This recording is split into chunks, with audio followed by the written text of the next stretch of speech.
Welcome to Photoactive, a podcast about photography and technology. I'm Kirk McElhearn. And I'm Jeff Carlson. It's that time of year again, isn't it? It is that time of year. It's spring. It's almost summer. It's time to relax and take things easy. And no, this is when we get busy, isn't it? The two times of the year when I'm busy is June and September, October-ish. Yep. We're recording on June 11th, and so yesterday was Apple's opening salvo at the Worldwide Developers Conference, and then September, October is when the new operating systems and the new hardware comes out. And, I was saying to someone recently, it's a shame that Apple only releases major updates once a year. And so the people have been coming out with AI tools. We'll get to that maybe a little bit later. And Apple has to wait until they can present it to developers in June and then release it in the fall. On the other hand, if they were doing this twice or three times a year, it would be a lot of work to keep up with it. It would, yeah. And I imagine it would be hard for them to keep up with it. I mean, we've heard rumblings over the years of, Apple's pace of updating the operating systems. And this is, all of the operating systems every single year. And certainly a lot of people who would wish that maybe they would take a year off, like just spend a year fixing bugs, which they've kind of done occasionally. I think macOS Snow Leopard was a mostly bug Snow fix. Leopard after Leopard or Mountain Lion after Lion, where they took a year off to catch up. And it was, a year or two after the iPhone came out, because they had dedicated so many engineers to iOS and preparing the iPhone that the Mac kind of got forgotten. I think Mac OS didn't come out till November that year, in fact. Yeah. And this was even before it was a firm annual cycle for Mac OS releases. Right. There were times when the new version would come out in June or March or whatever. So I guess the annual cycle does help them plan a little bit better.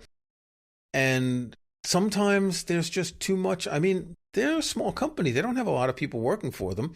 So when they have these big updates to do, people have to work long hours, I think, at that company. It is amazing what you can do when you stretch resources and, Well, we both know people who work at Apple, and we know that the process is complicated. Yeah. There are many layers. There are many separations. A lot of it is compartmentalized. You may not know what the people in the office next to you are doing, that sort of thing. There's no one big meeting for everyone to tell them what's going on, what everyone else is doing. And I think when we get to the period preparing for WWDC, a lot of people are surprised to find out what other people have been doing and what other features are coming into the operating systems. Yeah, absolutely. I think the WWDC, maybe even among all of its other events, is like the big meeting where the company finds out what they're working on. There are so many people who, may have heard rumblings or maybe know about a part, maybe, like an engineering portion of hardware or rumors of things. But it's when WWDC comes around and they present what the next year is going to look like. And we should also point out, for people who are listening who aren't as familiar with WWDC, this is the developer conference. So even though Apple announced a bunch of user-facing things, primarily this is to get developers interested and excited to implement these features as Apple is putting them together for release in the fall. Or to get developers stressed that their apps might not be compatible with the operating system that comes out in the fall. Exactly. Yeah. That's another thing. There's some of that going on too. Yeah. And the reason we're interested in it is because they often reveal new and interesting things. Last year, they introduced the Vision Pro. That was sort of the big news and the big hardware announcement. They had no hardware announcements this year at all. Like not even any spec bumps for, say, a Mac Pro, which I expected they would do at least that, because developers are typically interested in big, heavy iron hardware that will speed up their work. And so we tend to look at this as, what Apple's looking to do. And of course, this year it's a lot of AI, but you also get a sneak peek at what they're doing with photos, occasionally what they're doing with cameras. And that's what we're going to start with. And I think there's just enough interesting stuff that it's going to definitely keep you and I busy with our various projects and take control books and things like that. And I don't know, it's interesting stuff, and I'm looking forward to seeing how it works out. You mentioned no hardware, and yesterday before the event started, the Apple Store went down, which is always a signal of new hardware coming, right? Yeah. Tell me how a $3 trillion company has to take their store down when they're releasing something new. I guess it has to do with redundant data centers and content delivery networks around the world to recache everything. Actually, the reason they did it is because the Vision Pro is being released in, I think, 8 new countries. So they had to add that on those country stores. The store itself is monolithic, but the different country and language versions are all managed separately. So you can't have a new product in the store, even just for a few countries, without changing the whole store and the database and the backend and everything. So it is coming to the UK, and I'm absolutely not going to get a Vision Pro. I have absolutely no desire to get a Vision Pro. I mean, that's the last thing. So we'll skip that. You did mention photos, and we're going to talk about photos and maybe a couple of other things because, well, this is a podcast about photos mostly. Now, they don't mention anything about cameras and the WWDC because that's hardware, and that comes in the fall when the new iPhone is announced, which will be iPhone 16 this year. Photos. This wasn't a big change in photos, but what we did see is more use of...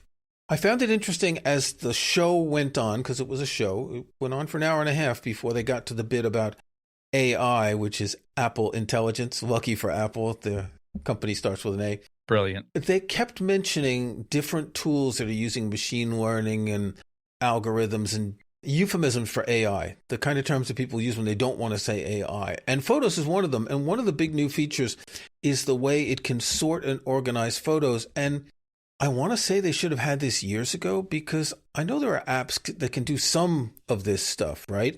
Photos has the advantage of knowing who your friends are because they're in your contacts app. And they pointed this out for a lot of the AI, that the AI can be contextual. So if you want to ask for a photo, I want to find my photos of Jeff. And it's going to find all the photos of Jeff because it knows who you are.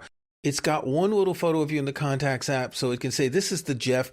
He's the guy with the beard. So it can find all the photos. And I find that really interesting, the way that they can apply that to a broad library. And don't forget that each user's library is different. All this stuff is on device. They're not putting this up in the cloud to process it or anything like that. Yeah. So a lot of this machine learning stuff has been in photos for a while. And like you said, being able to find a picture of me in your library, that's fairly easy. It's also been able to find things not based on anything that you've tagged, but by analyzing your images to see what's in them. So you could also say, I want to find all the pictures that I took on the beach, and it will bring up most of those. It's kind of hit or miss, but it gets you closer to what you're looking for. And what the Apple Intelligence stuff will do is broaden that out. So you can say things like, I want to see all the photos of Jeff at the beach walking a dog at night. And it takes into consideration those specific data points and merges them together so that it will find, if I happen to actually be walking a dog on a beach at night, that would come up. And so one of the interesting things that Apple did, I think, was in terms of framing, because, it's AI from all the tech companies right now. And one of the things that Tim Cook said really, I guess, not just resonated, but I think it landed well, which was that Apple Intelligence is personal intelligence. They frame the whole thing as, yes, these are big, fascinating technologies, but here's how they will apply to you. Here's how they will make your life better. Not just customers, but you. And in terms of photos, that is knowing what's in your photo library, knowing who's in your photo library, knowing where your photos were taken, and then maybe expanding that out to show me all the pictures of this restaurant that I went to, or where did I have a really good lasagna meal? And it would probably go into your photos library and say, oh, look, here's some lasagna. Maybe this was the one you're thinking of. Like that kind of stuff that is more of a natural language, more of a result when you're talking to a person who might have all that knowledge in their head. And that's really, really cool stuff because nobody keywords anymore.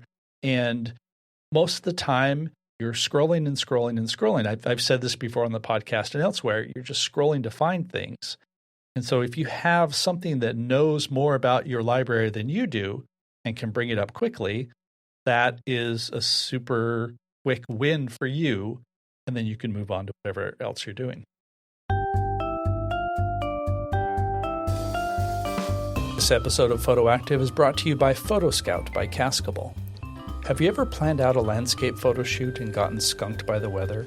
Or maybe you have a nearby photo spot picked out, but don't know when the conditions will be right to get dramatic photos.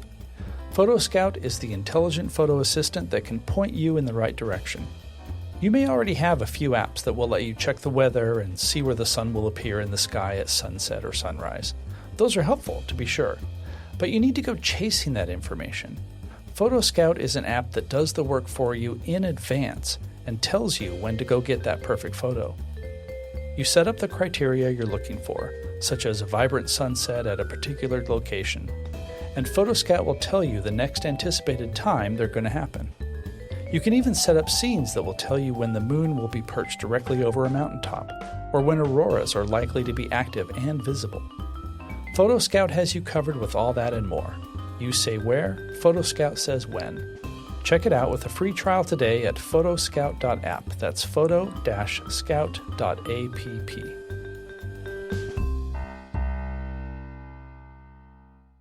It's interesting. This morning I was looking for the original photo that I use on my lock screen on my iPad. Let me go get it and show you. This is my lock screen. It's a black and white photo of Titus the cat. And I was looking for the original photo, and I didn't remember when I took it, which year I took it and all, and I was trying to find it. And as I went to, because they can recognize pets, and I've given the names of my cats to the thing, I have people and pets. And I found one of the two photos I took on that day, but not this one. So I had to go out and scroll through. I had to find the day when I took it and look for it like that. But with the new system, I could just say, find me black and white photos of Titus the cat. And boom, it would give me all of them. Yeah. And so that's definitely an improvement. Now, I want to ask you something, and I was thinking about this yesterday, and here's the woman presenting this, and here's pictures of my hike, and I'm skydiving, and I'm on the beach with my husband, and I love to look at my memories. Am I just weird, or do like normal people spend hours looking through their photos and their memories and their hikes and their skydiving and their photos? Do people really do this? I think yes, maybe not to the extent that they were showing. And actually, what they were showing was actually probably more realistic. Like, I know, for example, my wife, she only uses her iPhone for taking pictures. She kind of gave up shooting with a regular camera a long time ago just because she doesn't want to carry something else. And she has an iPhone 13 Pro. It takes perfectly fine pictures. And because of that, like when we were in Sweden recently, she still hasn't gone through all of her photos. And so sometimes she will sit and just start going through them on her iPhone and, do like you said, like find the ones that she likes, maybe discard some. Yeah, but that's different. That's a culling process. I'm talking about this woman, the way she described it. It's like she spends an hour every day just looking through her photos to see the visual memories of her life, right? This is the whole performative generation of people who have to take selfies of everything and have to take photos of the lasagna they eat at every restaurant and that sort of thing. And I'm just wondering how realistic that is. Now, maybe among younger people, it is true. Maybe they do that a lot.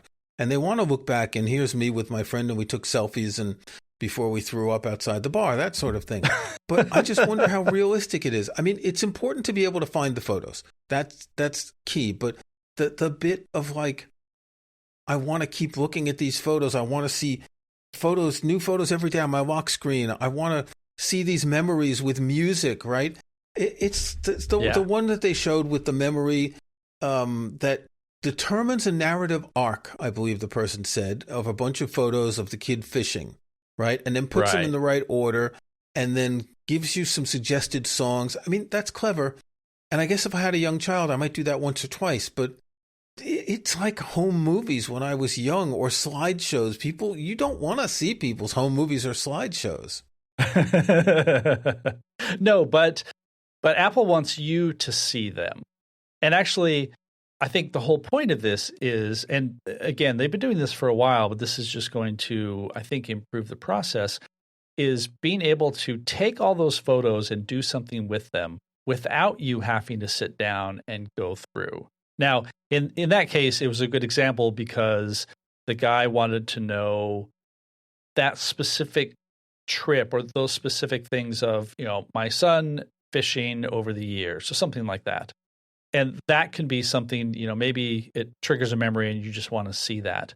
But so much of this also is Apple building these memories to surface those so that when you turn on your phone, it'll be like, here's a memory. You can look back and be like, oh, yeah, that was a really good day. Like, you're not going to maybe necessarily do anything with it. Maybe you'll take that video and share it on social media, although I've actually never seen anybody do that. I'm not a big, share videos kind of guy. I guess that's, maybe my generational thing.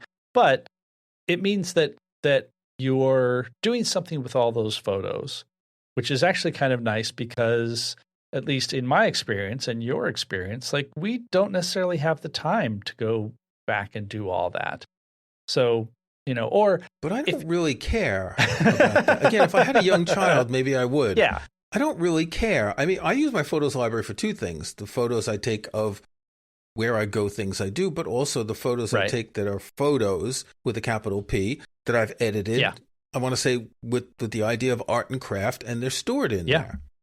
But I don't see the idea of making, I once looked at a memory of, here is your cats in the summer of this year. And it's like, okay, so, I mean, I don't travel a lot like you. So you went to Sweden. Mm-hmm. Maybe you do want to have friends over and get an album of photos from Sweden, stream it to your Apple TV, put it on TV, and show them your home movie of your trip to Sweden. But it just seems that they're, unless I'm totally out of touch with reality, that they're overplaying the importance of these features that are more than just putting the photos in an album and letting you find them. Yeah, I don't think you're wrong. I think that you may be slightly out of touch. The advantage that I find for something like this, actually, this came up the other day, and you mentioned having the photos appear on your home screen or your lock screen. So at some point on my iPad, I think I was testing something, and so I turned on the option so that every hour it pulls a landscape photo from my library and makes that the lock screen. Seriously, I had never thought about doing this before because I typically just like to have one image, and that's the one that I chose, and that's what I like. So I turned this on and forgot about it. And honestly, it's been really cool seeing some of the images that it pulls out, and also because it does a good job of determining what's in the picture. So if there's a set of trees or something, the big numbers of the time will be partially obscured by that. So it gives it some depth. It's really sort of clever. Right. That's the case of my photo of Titus the cat on the iPad. The clock is behind his head. It's very well positioned like that. Yeah, exactly. And so the other day, there was a picture that I took in Hawaii many years ago. I can't even actually remember which year it was, but I took it with the iPhone XS, so whatever date that makes that. It was a picture on a beach. We were having lunch, and there was just a whole bunch of birds flying around. Maybe there was some food or something nearby, but dozens and dozens of birds flapping around and a couple of palm trees. And so I took a picture and I made it black and white, and it's very striking. I'll put that in the show notes. And I was like, oh, I had totally forgotten about this. I want to find that picture. And so I did the thing that we're talking about. I did a search for birds. I did a search for black and white photos of birds, black and white birds on a beach, and it did not come up at all. And so I guess what I'm saying here is partially I actually like that feature, and it's allowed me to find other pictures that I remember, oh, that's a really good picture. Maybe even though it's an old picture, I will put it on Instagram or Glass or something. Or the other side of that is this technology still needs a lot of work, and maybe the Apple Intelligence features will pull it all together in a way that actually works better than what's currently there. See, me with my OCD, I don't want a different photo on my lock screen. I don't want it to be, whose iPad is this? Where did this photo come from? Why did this change? That's my thought. So I use the same photo on my iPhone lock screen for about 10 years now, which again is a photo of Titus the cat, but it's a photo of his eye, a relative close-up, which I think was taken with an iPhone 5. It's really an old photo. Wow. I don't want the photo to change. That would disturb me. Anyway, there's another feature I want to talk about, and I've been looking on the Apple website while you were talking, and they don't mention it. They presented very quickly this feature where, we just talked about Lightroom's generative replace fill whatever recently. Generative remove, I think it is. Generative remove. So Apple has something like that. It's like cleanup is what they're calling it. They showed a picture of a group of people on a beach, and there were two randos photobombing them, one on the left, one on the right, and you tap a button, clean up, and the randos are removed, and they're replaced with a generative fill of the beach and the sand and the trees, whatever. And this is really interesting. I expected more AI photo editing features in photos. Now, maybe these are things that they'll be introducing later, but I expected them to really hop on the AI. They don't want to introduce masking into photos, I don't think, but there's a lot of things that they could do that they haven't done. Sky selection, things like that. What do you think they could have added that would be accessible to most people and understandable to most people? Yeah, the accessible is the big thing, because one of the things with that sample that you mentioned that I did not see was a way to specify what gets removed. It looks, and again, this was all just during a demo, so they're trying to make this as smooth and as appealing as possible. You basically were relying on photos to determine what needed to be removed, and then it removes it. So I would hope that there's some sort of control where you can at least just draw over this bit of trash is what I want to remove, or this person over here, but not this person on the other side. So hopefully there's going to be a little bit more control in that sense. That would be nice. But I mean, honestly, given that, actually, I haven't looked at the beta to see if Photos even has more than like the 6 filters, the 6 presets that have been there forever. Given that Apple has to appeal to so many people, I can't imagine them trying to introduce a workflow that includes actual masking. Like maybe, honestly, it wouldn't surprise me if they had some sort of a sky replacement. Like that seems to be pretty easy stakes. You could do that. The people could understand how to use it. You can already remove a background, but it's not specifically removing a background. You're selecting and copying. You're selecting an object. The subject. Yeah, exactly. But yeah, in terms of other specific, I mean, I would like to see, maybe like a good denoise feature, but maybe they don't care about that because iPhone photos aren't noisy. Right, exactly. Why don't you need denoise for iPhone photos? Because they're already processed and Right, because remember, they're not making features in the Photos app for you to edit photos from another camera. They're making them for iPhone photos. Mostly, yeah. Yeah, absolutely. So, yeah, I will be very interested to see if Photos on the Mac, how much that changes, because most of what we saw really was organizational stuff. Yeah. Having it automatically group things. And there's a whole new layout where you scroll up in order to find things below. So like your memories will now be under your photos, And then that's also where your albums are. And that's also where, if you keep scrolling, you'll get to the bits where you can say, I only want to see portrait photos, or I only want to see panoramas or whatever. I only want to see screenshots. I only want to see screenshots. Actually, there was a very cool filter that they demonstrated that made my eyes perk up, because you could say filter out the screenshots. Yeah. Which, I mean, for you and I who have to take a lot of screenshots, my God, when I update my Apple Watch book, my photo library is just watch screens all over the place. So to be able to just hide those and not have to go in, I mean, I eventually delete them because I don't need them anymore. But just to, that was like suddenly you delete them? You don't offload them into a folder in case you need to update something? I guess it's easy enough to take Apple Watch screenshots. Yeah. With other things, sometimes when I'm doing a book, a screenshot involves a lot of editing to hide things, to add things that should be there that aren't, that sort of thing. Anyway, people do take a lot of screenshots. A lot of people use screenshots as bookmarks. They see something on the web and they screenshot it rather than bookmark the website, because the bookmark gets lost someplace. Where do you find it? But the screenshot, it's visual. Yeah, that's a good point. Well, and also a lot of people I learned recently, or maybe in the past year, some point, they don't take selfies. They take a screenshot of what the selfie camera is showing them.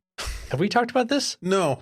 So there's a thing with the iPhone, because it's ironic, because the iPhone camera does a good job of representing tones and detail and all of that. It does not necessarily produce a flattering image. And even though there's some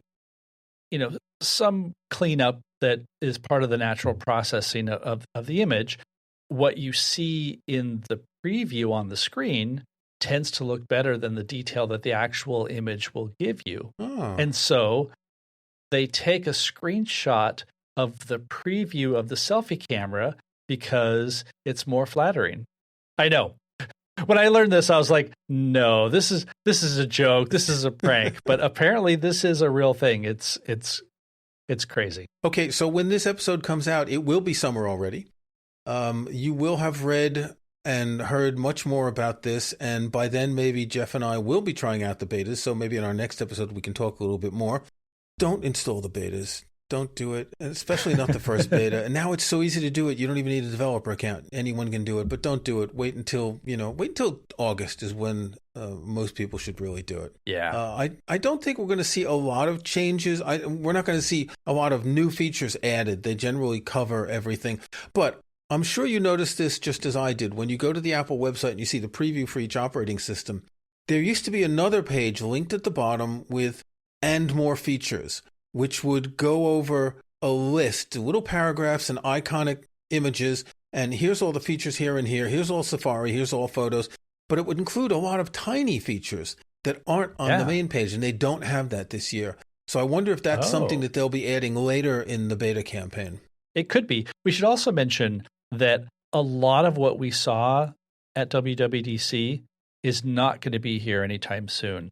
The Apple Intelligence stuff is going to be, I think I saw on one of their pages, it's going to be in beta toward the end of the year, or in the fall, it's going to be a beta. So this is not something... And only in US English. And only in US English. Oh, and the one thing that we forgot to bring up, only on the iPhone 15 Pro and iPhone 15 Pro Max. Not the iPhone 15. Not the iPhone 14 Pro. And not the 14 Pro. Yep. Yeah. Like, it needs that, I think it's the A17 Pro chip. That's what they're saying. Maybe. Yeah. That's a discussion for another day. I did some research on this morning. Yeah. I'm not entirely sure why they're limiting it.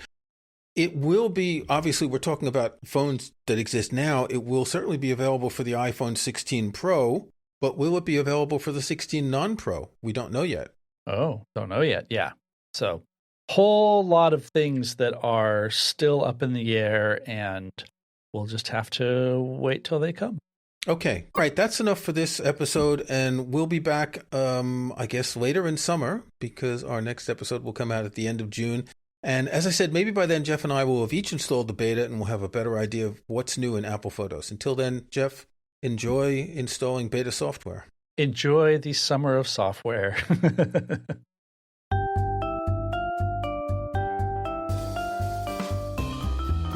Thanks for listening to Photoactive.